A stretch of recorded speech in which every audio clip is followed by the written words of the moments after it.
Saludos cordiales, bendiciones para todos. Este es su canal Vida y Biblia, un canal donde trataremos temas bíblicos y temas relacionados con la vida cotidiana.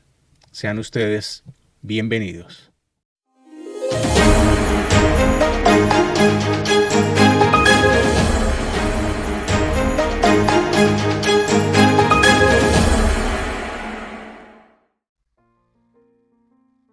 Saludos cordiales, bendiciones para todos.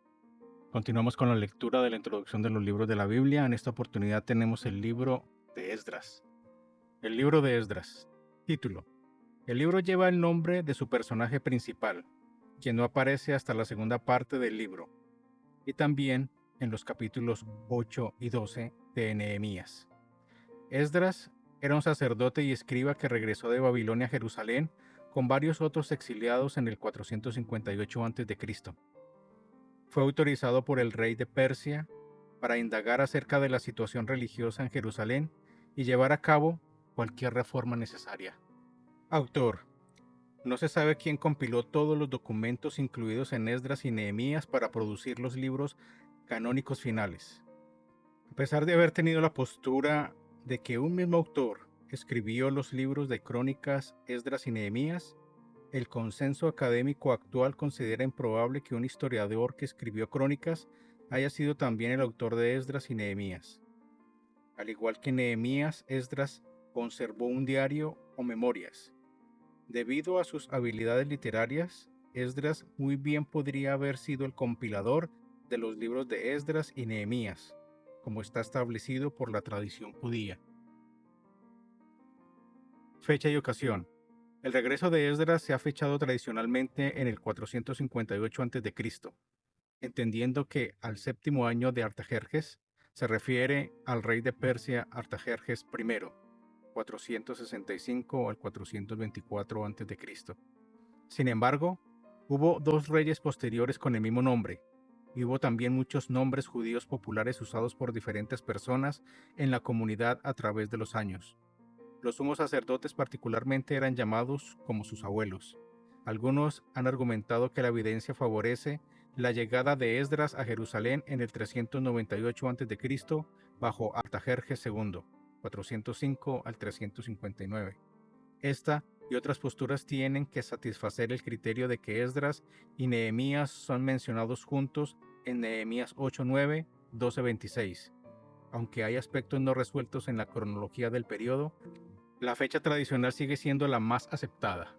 Las fuentes primarias incorporadas a Esdras y Nehemías, tales como sus respectivas memorias y los diferentes documentos enviados o emitidos por las autoridades persas, fueron contemporáneos a los eventos que describieron. Es probable que Esdras 7:10 y Nehemías se puedan fechar en el periodo del 430 a 400 a.C., aunque es menos certero si Esdras 1:6 fue escrito en ese momento o después.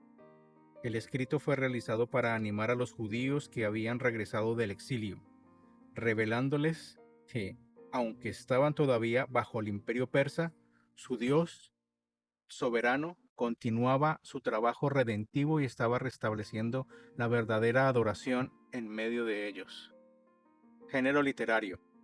Esdras Nehemías es una narrativa histórica compuesta de numerosos documentos originalmente separados que fueron entretejidos para formar una sola obra hermosa y poderosa. Las listas juegan un papel significativo en ambos libros.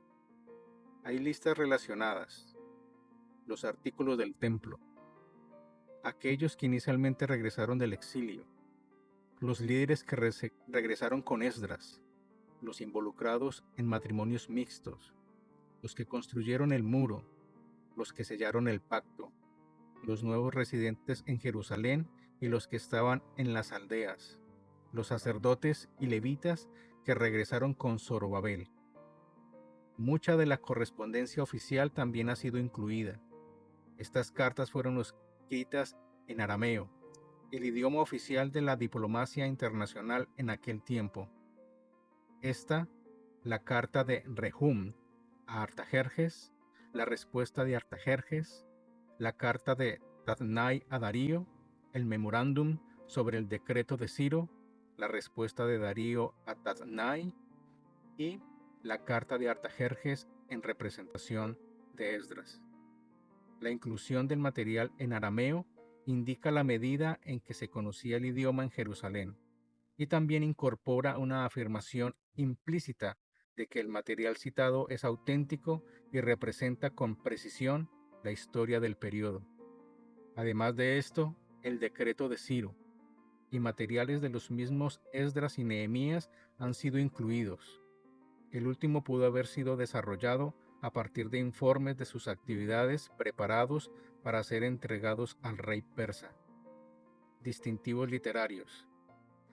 Que las Biblias modernas presentan a Esdras y Nehemías como dos libros separados, son considerados como una sola obra en manuscritos hebreos, el Talmud, Josefo y los manuscritos más antiguos de la Septuaginta.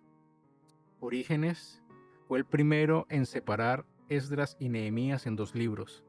Algunos estudiosos consideran la repetición de las listas prácticamente idénticas en Esdras 2 y Nehemías 7, como evidencia de que los libros inicialmente fueron composiciones independientes, aunque unidas en una fecha muy temprana. Como corresponde principalmente a un relato histórico, la estructura literaria principal de Esdras Nehemías es cronológica. Sin embargo, también es posible detectar otros patrones estructurales.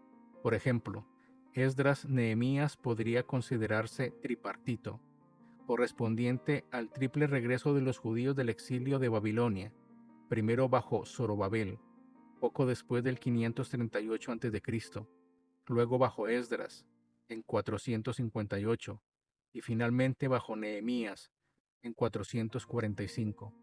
Estas secciones comparten una estructura en común que empieza con un relato de quienes regresaron y es seguida por una descripción de lo que lograron a pesar de la inmensa oposición, debido a que Dios estaba con ellos y bendecía sus esfuerzos. Los libros en conjunto concluyen con una reseña de las reformas necesarias para asegurar el bienestar de la comunidad que había regresado. Características y temas principales. Tres temas de Esdras y Nehemías se pueden encontrar en el decreto de Ciro. Primero, la reconstrucción del templo en Jerusalén es el objetivo de Dios en la historia de la redención, inmediatamente después del regreso del exilio. Segundo, el pueblo de Dios como un todo, y no solamente los grandes líderes, son vitales para lograr este propósito. Tercero, la palabra escrita es una herramienta poderosa usada por Dios para cumplir su objetivo. Ciro comisionó el regreso del exilio con el propósito expreso de reconstruir la casa del Señor, el Dios de Israel. La comisión de Ciro estaba dirigida a todo el pueblo de Dios, no a líderes específicos. Las listas largas de individuos desconocidos testifican que el pueblo de Dios en conjunto era responsable de reconstruir la casa de Dios. El decreto escrito de Ciro fue el instrumento humano que generó la acción en Esdras y Nehemías. Los documentos escritos juegan un papel importante también en las acciones subordinadas. Las cartas detienen e inician el trabajo en el templo. Una carta le da a Esdras la autoridad para llevar a cabo las reformas. La palabra de Dios escrita es una fuerza en movimiento en la narrativa. Este tema es significativo debido a que la época en discusión es la de los últimos profetas del Antiguo Testamento. Habría un periodo de silencio después de ellos durante el cual el pueblo de Dios fue instruido exclusivamente mediante la palabra escrita. El silencio fue roto por Juan el Bautista, el precursor de Cristo. El propósito general de Esdras y Nehemías es afirmar que Dios obra soberanamente a través de agentes humanos responsables para cumplir su objetivo redentivo. Ciro emitió su decreto porque el Señor movió su espíritu. Aquellos que regresaron lo hicieron porque el Señor había movido sus espíritus. Esdras tuvo éxito porque la buena mano de Dios estaba sobre él. Artajerjes respaldó el trabajo de reconstrucción porque el Señor lo había puesto en su espíritu. Los seres humanos actuaron libre y responsablemente bajo la providencia de Dios soberano para llevar a cabo sus planes. Teología de Esdras. Esdras, Nehemías Fue escrito para animar a la pequeña comunidad judía en Jerusalén y sus alrededores de la provincia persa de Yehud, en lo que ellos buscaban permanecer fieles a su compromiso del pacto con el Señor. La narrativa deja en claro que las generaciones anteriores de los retornados tuvieron que luchar contra la oposición mientras intentaban vivir vidas agradables a Dios. Ellos habrían sido incapaces de lograr lo que hicieron sin la intervención divina, la cual buscaron a través de la oración. Además, se pidió al pueblo que se organizara en torno a la adoración a Dios en el templo y en la obediencia a las normas del pacto. Al separarse del intercambio inapropiado con los pueblos de alrededor, Israel evitaría poner en peligro su testimonio. El camino a seguir para los lectores iniciales de la historia era emular la dependencia fervorosa de Dios en el pasado y la adhesión a sus normas. De esta manera disfrutarían la unidad y la estabilidad a pesar de las presiones externas que amenazaban con comprometer su fe. Vale la pena mencionar dos características más de Esdras. Una es el papel que desempeñó la oración para el avance de los propósitos de Dios. Esto se basa en un entendimiento maduro del trato de Dios para con su pueblo a través de los siglos. También está el caso de que Esdras confiere a la palabra de Dios inscriturada un papel central y comprensible para dirigir la vida del pueblo. Las escrituras tienen un profundo impacto en la sensibilidad espiritual del pueblo. Esdras en la historia de toda la Biblia. El pueblo del pacto, primero en el reino del norte Israel y luego en el reino de Sur, Judá, había sido persistentemente desleal al Señor y violó todos los términos del pacto. Su rebelión trajo sobre ellos la maldición por violar el pacto, siendo esta su exilio a Babilonia. Cuando el imperio babilónico fue conquistado por los persas en el 539 a.C., fue el compromiso misericordioso del Señor hacia su pueblo que, a pesar de su traición, el exilio no terminó con su existencia nacional. Los propósitos de Dios prevalecían a pesar del pecado humano y Él intervino para inspirar en los nuevos gobernantes persas de los judíos a tener una disposición favorable hacia el pueblo de Dios hasta permitirles regresar a Jerusalén. Los exiliados que regresaron de Babilonia anticiparon el cumplimiento inmediato de las promesas proféticas con respecto a la restauración del pueblo de Dios. Ellos tuvieron que afrontar la tensión que se suscitó debido a la brecha entre sus expectativas y el cumplimiento gradual de la promesa divina. Esdras apunta a la necesidad de una fidelidad continua al pacto y también al bien que puede lograr las personas levantadas por Dios para fortalecer y reformar a su pueblo. A pesar del hecho de que los exiliados que regresaron lograron mucho, quedaba una sensación de insuficiencia. Sin embargo, era claro que el Dios del cielo, quien controla la historia de la humanidad, se aseguraría de que sus promesas se cumplieran. El mensaje tanto para los lectores originales de Esdras como para nosotros es que aquellos que permanecen fieles a Él disfrutarán de la bendición del pacto del Señor. Así como el pueblo de Dios anticipa el cumplimiento de su propósito, debe luchar por la santidad como personas y como pueblo.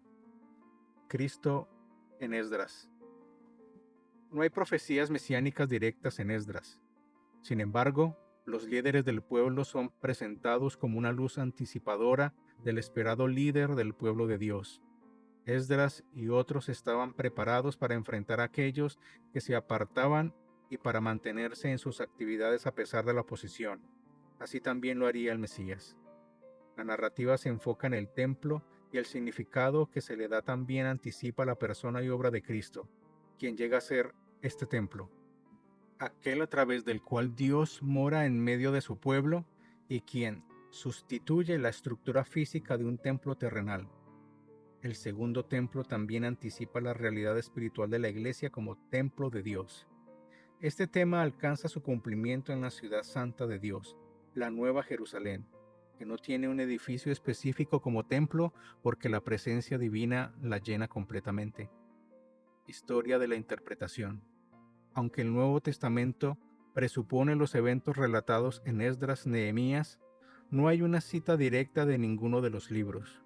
Muchas tradiciones, sin embargo, surgieron en cuanto a Esdras, adjudicándole un estatus grandioso como erudito y erróneamente como vidente.